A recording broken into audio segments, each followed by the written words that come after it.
if I lay down and I play dead and I stay dead, baby you'll get sick of being the monster out of my... Hello, c'est HR, votre chroniqueur. Alors j'ai vu Sonic 3. Oui, c'est un film pour enfants, mais je fais partie des grands enfants. Je ne vais pas chercher d'excuses, j'avais tout simplement envie d'aller voir Sonic 3. Avant de vous dire ce que j'en ai pensé, n'oubliez pas, si vous n'êtes pas abonné, pensez à le faire, pensez à la petite cloche pour les notifs. N'oubliez surtout pas de mettre en commentaire ce que vous avez pensé de ce film Sonic 3. Let's go! Tu avais quand même raison sur une chose.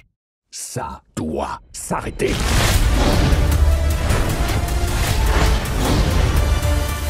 Alors naturellement, avant de plonger vers ce Sonic numéro 3, j'ai revu, pour me remettre dans le bain, les deux premiers opus de cette trilogie cinématographique autour du hérisson bleu.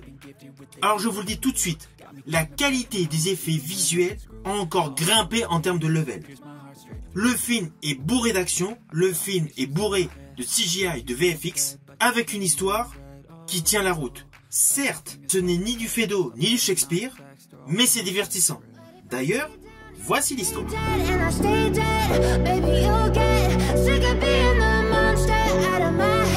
Naturellement, je vous le fais de manière synthétique.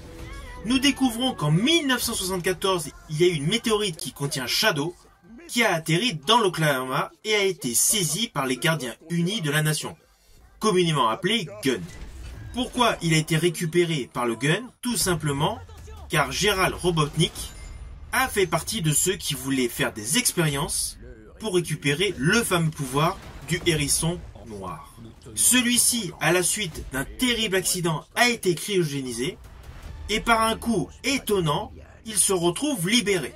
50 ans plus tard, au large des côtes japonaises, les systèmes d'une prison du Gunn sont piratés, ce qui réveille naturellement Shadow qui lui permet de retrouver la totalité de son potentiel et de s'échapper.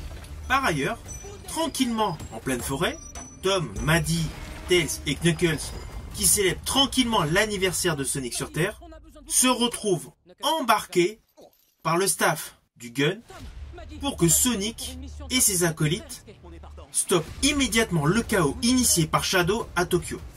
Alors naturellement, vous vous doutez, la confrontation Shadow, Tails, Knuckles et Sonic va tourner en faveur de Shadow. D'où l'implication du personnage interprété par Jim Carrey, que vous avez pu voir dans la bande-annonce, qui va s'allier à la Team Sega, je vais l'appeler comme ça, pour combattre Shadow. Alors, ne vous inquiétez pas, je n'irai pas plus loin sur les lignes scénaristiques, surtout qu'in fine, elles sont très courtes. Mais ce qui compte dans ce type de film, c'est le côté divertissement. Et le divertissement est là, avec de surcroît de l'amusement. Alors ce troisième opus de la saga Sonic est selon moi le meilleur des trois. Oui, c'est un film familial. Oui, c'est un film qui va plaire aux enfants. Mais il y a tout un côté scénaristique qui va plaire davantage aux plus grands d'entre vous. Tout le côté climax avec la robotique et les scènes d'action qui sont de plus en plus conséquentes dans la deuxième partie du film vont plaire à tous les aficionados de SF. Et perso, j'ai également aimé les flashbacks pour raconter l'origine story de Shadow. Alors je préciserai que la grosse particularité de ce troisième opus, c'est qu'en fait le personnage Sonic est légèrement mis en second plan. On a davantage de plans sur Shadow, notamment via son origine story et toute la souffrance qu'il a subie en laboratoire, et le personnage interprété par Jim Carrey, Robotnik. Celui-ci est beaucoup plus conséquent, a une part beaucoup plus importante dans ce troisième volet. Ce qui rajoute un côté légèrement plus sombre que les deux précédents opus. Surtout qu'en plus, Jim Carrey dans ce film interprète deux rôles, donc forcément son temps d'écran est décuplé. En dehors de ce constat, si vous attardez sur certains plans séquences de ce film, vous allez vous apercevoir qu'in fine Knuckles a un soupçon de jalousie envers le personnage Sonic. C'est indéniable. Peut-être que ce petit détail va faire développer une part sombre pour un nouvel opus. Car oui, c'est évident, il y aura un nouvel opus. Déjà par le biais de la séquence post-générique.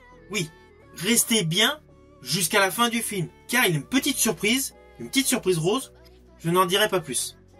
Mais outre le fait de cette scène post-générique, le film réalise un réel carton. Donc le Sonic 4 est forcément dans les tuyaux. Notre vie dépend des choix que nous faisons. Écoute ton cœur et tu feras les bons choix quand ce sera important. Hérisson, hérisson, qui c'est qui te fait tes mèches? Toi, plus je te vois, plus j'ai envie de te taper. Alors au final, c'est un film que je vous invite à voir. C'est vraiment le film familial en ces périodes de vacances. Film qui plaira autant aux petits qu'aux grands. C'est surtout un film qui permet essentiellement d'oublier les tracas quotidiens. Si vous avez aimé ma vidéo, n'oubliez pas, petit pouce vers le haut, pensez au partage. Quant à moi, je vous dis à bientôt pour une prochaine vidéo.